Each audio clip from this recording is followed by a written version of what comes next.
తర్వాత ప్రభాస్ నుంచి రాబోతున్న మరో భారీ చిత్రం ది రాజసాబ్. హర్రర్ కామెడీ తెరకెక్కుతున్న ఈ సినిమాపై అంచనాలు భారీగా ఉన్నాయి. అయితే తాజాగా ఈ సినిమా విడుదలకు ముందే పెద్ద చిక్కుల్లో పడింది.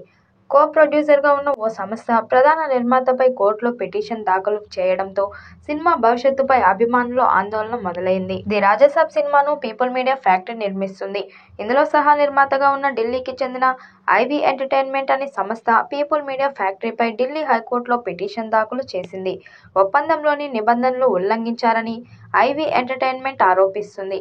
సినిమాను సకాలంలో పూర్తి చేయకపోవడం, విడుదల తేదీని పలుమార్లు వాయిదా వేయడం, ప్రొడక్షన్ వివరాలు, నిధుల వినియోగంపై సమాచారం ఇవ్వకపోవడం వంటి విషయాలను పిటిషన్లో పేర్కొంది.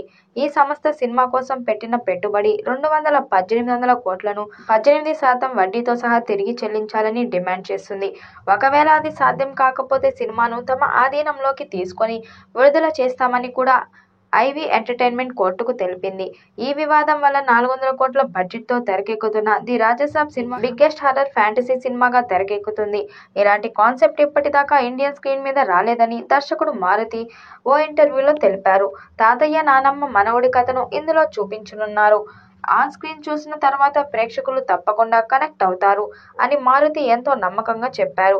అయితే ఈ చిత్రం మొదలై చాలా కాలమైంది. భారీ సెట్లు, వీఎఫ్ఎక్స్ చాలా కథనే ఉంది. కానీ షూటింగ్ మాత్రం ఇంకా ఓ కొలిక్కి రాలేదు.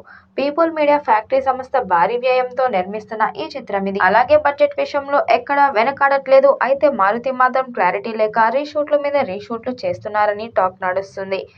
మారుతి ఇది కొత్త జానర్ కావడంతో కాస్త తడబడుతున్నాడనే టాక్ కూడా ఉంది. పాన్ ఇండియా స్థాయిలో విడుదల చేయడానికి నిర్మాత సన్నాహాలు చేస్తున్నారు.